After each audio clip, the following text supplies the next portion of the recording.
ताली कभी एक हाथ से नहीं बजती, दोनों हाथों से बजती है। ये चीज़ देखी जाए। अगर कोई शरीफ लड़की होती है रात को 9 बजे मतलब नहीं घूमती है।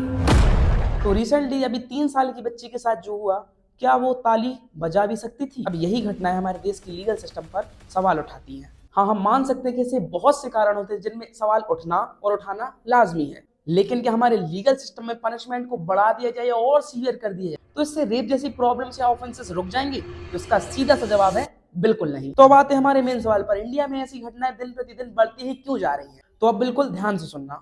आपने बचपन से लेकर अभी तक एक चीज पर गौर जरूर किया होगा कि अगर हम किसी बच्चे को किसी चीज को मना करने से रोकें तो वह बच्चा वो चीज जरूर ही करेगा, यानी कि उसके मन में क्यूरियोसिटी होती है, जिज्ञासा होती है कि आखिर इस चीज के पीछे क्या है।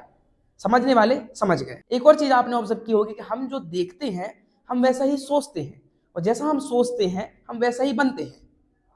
समझ गए होगे ना मैं क्या कहना चाह रहा हूं। अब तीसरी सबसे ज्यादा इंपॉर्टेंट, रिपोर्ट और रेपिस्ट के इंटरव्यू में यह पाया गया है कि मोस्टली केसेस में रेप सेक्सुअल प्लेजर्स के लिए नहीं की जाती, वो तो सिर्फ dominance and so called masculinity दिखाने के लिए की जाते हैं। अब हमारी सो कॉल्ड मैस्कुलिनिटी देखिए। क्या लड़कों को देख के स्माइल करती है तो वो अगलों को ऐसे लगता है कि हमारी से आकर्षित हो रही है, इस वजह से रेप होता है। कपड़े नहीं थे तो बलात्कार कहाँ होता था? नहीं, पहले नहीं होते थे। अंग प्रदर्शन होएगा तो भैया अच्छे अच्छे का दिल मचल।